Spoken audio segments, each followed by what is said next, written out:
जन सुराज का शाब्दिक क्या सोचते हैं? जन सुराज का शाब्दिक अर्थ क्या है? जन सुराज का शाब्दिक अर्थ आप ऐसे समझिए, सुराज का मतलब सुंदर राज। जब इसका मैंने नाम रखा था सुराज, फिर ये बात हुई कि सुराज का मतलब क्या है, सुराज को कैसे परिभाषित किया जाए। क्योंकि होता यह है कि जो लोग भी सरकार चलाते हैं वो यही बताते हैं कि जो वो कर रहे हैं वही सुराज है। मान लीजिए कि आज भाजपा की सरकार देश में है, तो भाजपा के लोग आपको बताएंगे कि जो मोदी जी या भाजपा सरकार कर रही है यही सुराज है। कांग्रेस के लोगों से आप पूछेंगे तो वो बताएंगे कि नहीं, जो मोदी जी कर रहे हैं इससे तो देश बर्बाद हो रहा है, जो कांग्रेस कर रही थी वो सुराज है। आप नीतीश कुमार से बात करेंगे तो वो बताएंगे कि जो उन्होंने किया वो सुराज है। तो हर व्यक्ति सुराज को अपने हिसाब से परिभाषित करता है। तो जब मैंने इसकी परिकल्पना की कि भाई सुराज जब हम कहते हैं तो सुराज को परिभाषित कैसे किया जाए, तो इस विषय के जितने विशेषज्ञ जिनको मैं संपर्क कर सकता था, जिनसे मंत्रणा कर सकता था देश के स्तर पे, उनसे बातचीत किया और बहुत लंबे सोच और मंत्रणा के बाद लोगों ने तय किया कि सुराज वो जो जनता के आशाओं अपेक्षाओं पर खरा उतरे, उनके मापदंडों पर खरा उतरे। और उसके लिए जो गांधी जी ने बात बताई है कि जब, और गांधी जी ने ये बात लिखा है कि जब आप नीति निर्धारक हैं, सरकार में हैं, समाज के लिए आप कोई नीति बनाते हैं, योजना बनाते हैं, और आपके मन में वो लगे कि ये सुराज है या नहीं, या नीति सही है कि नहीं, तो समाज में सबसे अंतिम व्यक्ति के बारे में चिंता कीजिए और देखिए कि जो आप कर रहे हैं उससे समाज में पंक्ति में खड़े हुए अंतिम व्यक्ति की का कोई फायदा है कि नहीं। अगर फायदा है तो ये सुराज है, नहीं फायदा है तो सुराज नहीं है। उसी मूल भावना को लेकर इसका नाम बदलकर सुराज से हम लोगों ने किया जन सुराज, मतलब जनता का सुंदर राज। क्योंकि अभी एक देश में होड़ है, कोई कह रहा है मोदी मॉडल ठीक है, कोई कह रहा है केजरीवाल मॉडल, कोई कह रहा है Bihar model, Gujarat model, Delhi model. तो हम लोग कह रहे हैं कि नहीं, किसी व्यक्ति का या किसी दल का मॉडल नहीं, जनता का मॉडल होना चाहिए। जनता के नजर में जो सुराज है वही सुराज उसको माना जाए, इसलिए इसका नाम है Jan Suraaj, peoples good governance. इस जाति के जहर से बाहर निकलिए, कोई अगड़ा पिछड़ा नहीं है। जो गरीब है, जो भाई पीछे छूट गया है, उसको हाथ पकड़कर आगे बढ़ाने की हर उस व्यक्ति की जिम्मेवारी है जो आगे निकल गया है। चाहे जाति से निकल जाए, शिक्षा से निकल जाए, जमीन से निकल जाए, पूंजी से निकल जाए, अगर हम आगे बढ़ गए हैं, हमनी के संस्कार रहल बा। ज्वाइंट फैमिली में एक आदमी पढ़ लिया तो अपने सब भाई को पढ़ाता है। तो बिहार में जो हम लोग पढ़ लिख गए हैं, हम लोग को अगर भगवान ने कुछ शक्ति दे दी है, साधन दे दिया है, तो आपकी हमारी जिम्मेवारी है कि अगर कोई भाई पीछे छूट गया है तो जाति धर्म से ऊपर उठकर उसका हाथ पकड़ के हम लोग आगे बढ़ाएं। ये दिल बड़ा करके ये भावना खड़ा कीजिए। आपस में उलझिए मत, आपस में उलझिए मत। अगर बिहार बढ़ेगा तो सब बढ़ेंगे, सबके लिए जगह है। ये जो अभी 40 साल से चल रहा है, 50 साल से, जब कुछ है ही नहीं, रोवा देखले हो कब संयुक्त परिवार में जब आपकी तरक्की रुक जाती है तो परिवार टूट जाते हैं। खेत जब तक आप खरीद रहे हैं तब तक संयुक्त परिवार बना हुआ है। खेत खरीदना बंद हो जाएगा तो उसी खेत के बंटवारे के लिए लड़ाई होती है।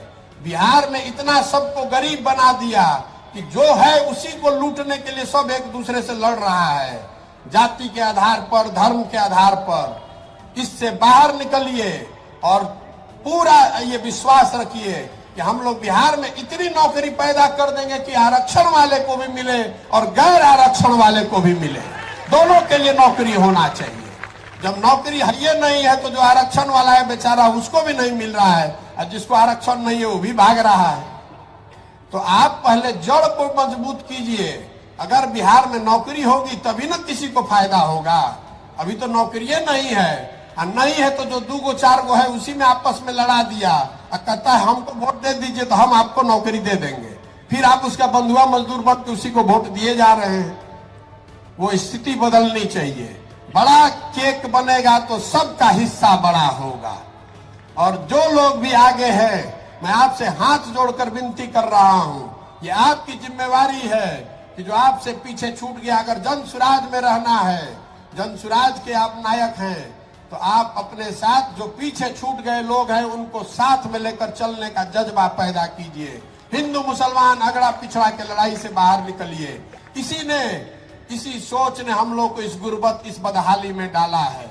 जब तक इससे हम लोग बाहर नहीं निकलेंगे तब तक बिहार का भला नहीं हो सकता है। मैं बहुत अपने अनुभव के आधार पर बता रहा हूँ। इससे हम लोग बाहर निकलेंगे तभी हमारे और हमारे बच्चों का भला हो सकता है। गांधी जी, बाबा साहब अम्बेडकर, इनकी बातों को सीखिए, अपने जीवन में उसको लागू कीजिए। इस विकल्प, इस प्लेटफॉर्म का इस्तेमाल कीजिए। जो आप में क्षमता है तो आप आगे बढ़िए, बिहार को बढ़ाइए, समाज को बढ़ाइए, अपना भला कीजिए और इस राज्य को अगले 10 साल में देश के सबसे 10 अग्रणी राज्यों में शामिल करने का संकल्प लेकर जाइए। आदमी कहता कि बड़ा कठिन काम ले बानी, कैसे होई? इतना बिहार में जाति बा, पैसा बा, बाहुबल बा, कैसे होई? पहले से समीकरण बा। हम आपको बता रहे हैं कि हम लड़ने के लिए लड़ने वालों में से नहीं हैं, जीतने के लिए लड़ने वालों में से हैं। मानकर चलिए कि अभी तो शुरू किए हैं, अभी तो 40 दिन हुआ है। आप देख रहे हैं कि जितना राजनीति करने वाला है वो गन्ना कर रहा है कि महागठबंधन के वोट कटी है, उनकी भाजपा के वोट कटी है। वोट केकर कटी? ना वोट महागठबंधन के कटी, ना भाजपा के कटी। जनता एक बार जग गई तो दोनों को काट के साफ कर देंगे, कोई नहीं बचने वाला है। 30 वर्ष 35 वर्ष से आपका वोट लेकर हेलीकॉप्टर पे घूम रहे हैं, हमनी के सौदों को चलने के ठिकाना नहीं थे। अभी चलने वाला नहीं है, चलने वाला नहीं है। आपके पास अगर सोच है, ताकत है, बिहार को बदलने का जज्बा है तो आइए। पैसे की चिंता मत कीजिए, व्यवस्था की चिंता मत कीजिए, संगठन की चिंता मत कीजिए। उसकी चिंता अपने भाई, अपने बेटे पर छोड़िए और इसमें लगिए, अपने लिए अपनी जगह बनाइए। हम नेता नहीं हैं, बिहार के आपके बेटे हैं। अपने बेटे पर भरोसा कीजिए। बिहार को विकसित बनाने का सपना लेकर आए हैं और उससे कम कुछ भी मंजूर नहीं। आदमी आलू उपजावत तो पता चला था कि 10 किलोमीटर में कोनो कोल्ड स्टोरेज है नहीं के। आ कोल्ड स्टोरेज जहाँ बा तो सब नेते लोग के बा, विधायक के या मंत्री के। रउआ आलू उपजई नहीं तो रउआ मिलल 3 रुपया, आ कोल्ड स्टोरेज वाला लेता 5 रुपया। तो हर पंचायत में जहाँ लोग सब्जी उगा रहा बा, अगर शीतगृह के कोल्ड स्टोरेज के व्यवस्था हो जाए तो रउआ समझी रउआ कितना फायदा हो जाए। तो यह किसान बतौलन कि भैया हमने के सब्जी बहुत उगावता नहीं जा, हल्दी का पूरा एरिया है मझौलिया सुगौली, खाली रउआ मंडी के व्यवस्था अगर करा दी आ शीतगृह जा हो जाओ तो हमने के कोई से टक्कर ले सकीला जा, इतना हमने के उपजावता नहीं जाएगा। हर पंचायत में बिहार की संभावना बा, कुछ न कुछ कही जा सकेला। तो पदयात्रा का पहला उद्देश्य है कि हर पंचायत का 10 साल का विकास का एक योजना बनाया जाए, ताकि जब पदयात्रा खत्म होके तो ओकरा के जारी करब।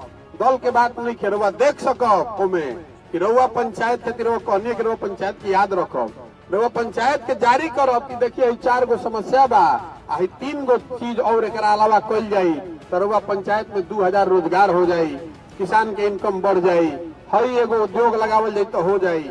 योजना निचले स्तर पर बनवा रहे हैं। 0 से चल के 5 हुए, 5 से चल के आज 15-20 हुए हैं, तो 20 को 40 करना ज्यादा आसान है।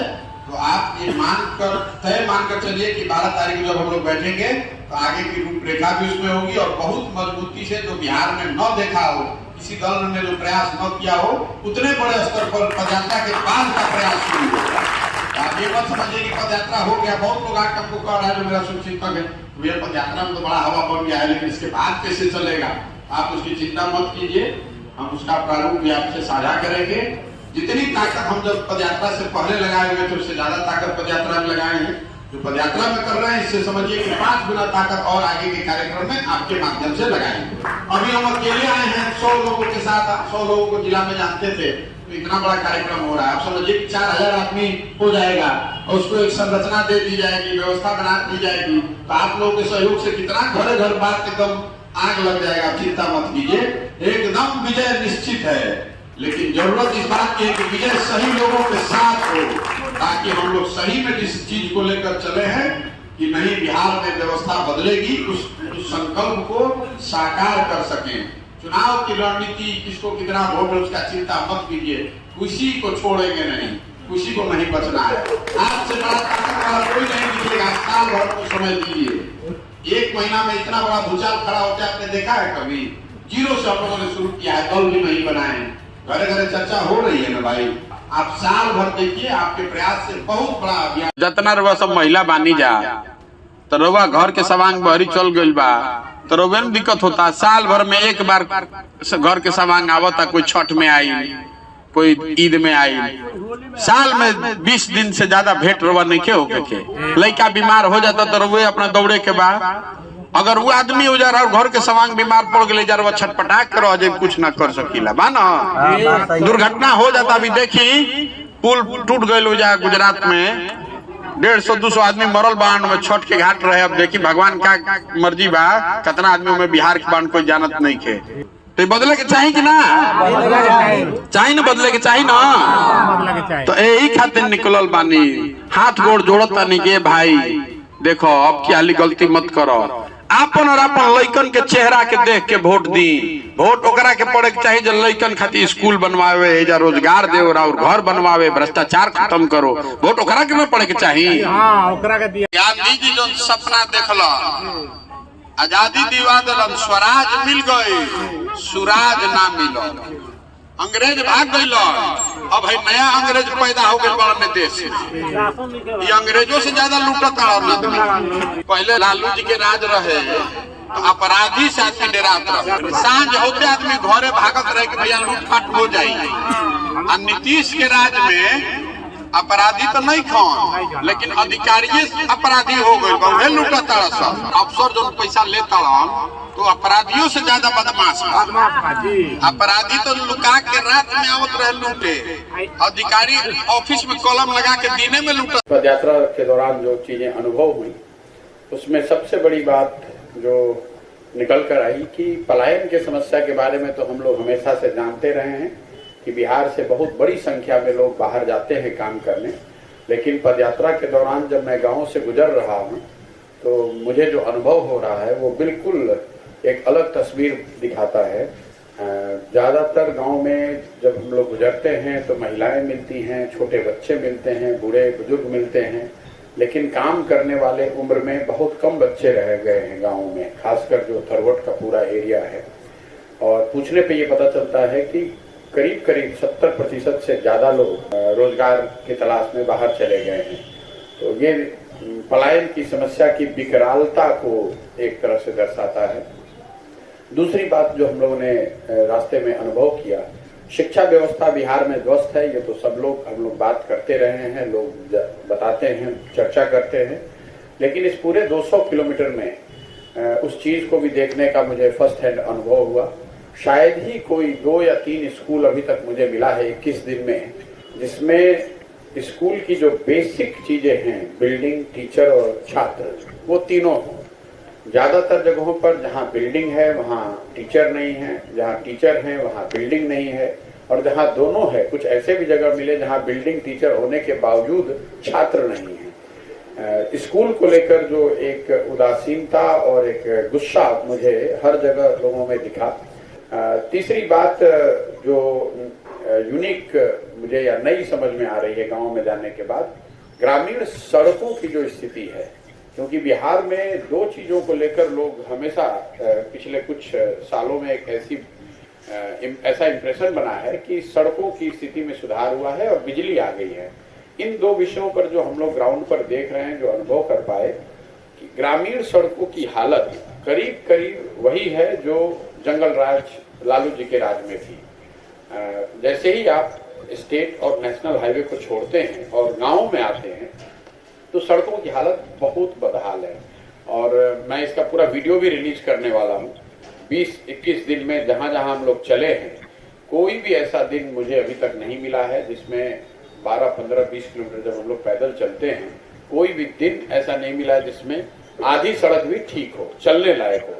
गाड़ियों की तो बात छोड़ दी, मोटरेबल रोड्स तो गांव में हैं ही नहीं। बिजली को लेकर जो है कि बिजली हर जगह पहुंच गई है, उसमें जरूर सच्चाई है। नीचे बिजली तो हर जगह दिख रही है, लेकिन उसके साथ जो लोग बहुत बड़ी समस्या एक बता रहे हैं वो है बिजली बिल की। इन्फ्लेटेड बिजली बिल एक बहुत बड़ी समस्या बिहार में बनकर उभरने वाली है, क्योंकि गांव में मैं जहां पर भी गया, लोगों ने बताया कि 6,000 से 60,000, 70,000 तक लोगों के बिल आए हैं। ज्यादातर लोगों का ऐसा मानना है कि ये बिल गलत है। 3, 4, 5 बल्ब फैन चलाने वाले लोगों को भी 6,000, 8,000 का बिल आ रहा है। उसकी वजह से मुझे ऐसे भी घर मिले जहां एक गांव में 40-40, 50-50 घरों के बिजली काट दिए गए हैं। कुछ ऐसे भी घर मिले जहां लोग अपना घर छोड़कर भाग गए हैं। तो ये बिजली और सड़क को लेकर 2 बातें मैं साझा करना चाहता था। एक और बात जो बिल्कुल ही कागज पर दिख रही है वो है शौचालय के। जब आप पैदल निकलते हैं तो आपके पास, अभी तक जितने भी गाँव से मैं निकला हूँ, शायद ही कोई ऐसा गांव है जहां पर आप बिना गमछा नाक पर बांधे हुए निकल सकते हैं। खुले में शौच की जो स्थिति है बिहार में करीब करीब वही है जो पहले 10, 15, 20 साल पहले हुआ करती थी। पूछने पर ग्रामीणों ने, स्थानीय लोगों ने जो बताया वो ये कि यहाँ शौचालय बनाए ही नहीं गए हैं। ज्यादातर केसेस में 2,000 से 6,000 रुपये भ्रष्टाचार के तहत आप कह लीजिए अधिकारियों को या जो लोग भी उसमें मिली भगत जिनकी रही है उनको वो पैसा दे दिया गया और उसके बदले में बेनिफिशियरी को 12,000 रुपये दे दिया गया। तो नेट पेपर पर ही पैसा ट्रांसफर हुआ। कुछ करीब 20 से 50% पैसा अधिकारियों के पास रह गया और बाकी पैसा जिन्होंने अपने नाम पर टॉयलेट के लिए पैसा लिया उनके पास वो पहुंचा, लेकिन वो किसी के पास टॉयलेट ज्यादातर लोगों ने बनाया नहीं है। इसलिए खुले के शौच की अगर उसकी आज जांच हो जाए तो 90% गांव में, आप लोग तो खुद पत्रकार हैं देखते होंगे, 90% ODF, सो कॉल्ड ODF गांव बिल्कुल ही वहां पर खुले में शौच हो रहा है। नल जल की स्कीम से तो आप लोग वाकिफ हैं। अभी तक मुझे लग रहा है कि 1 या 2 गांव मुझे ऐसा मिला है जहां पर नल जल की योजना चल रही है। बाकी जगहों पर या तो टंकी टूट गया है या जो उसका पूरा स्टैंड है वो टूट गया या चालू नहीं हुआ, मोटर खराब है, पाइप खराब है।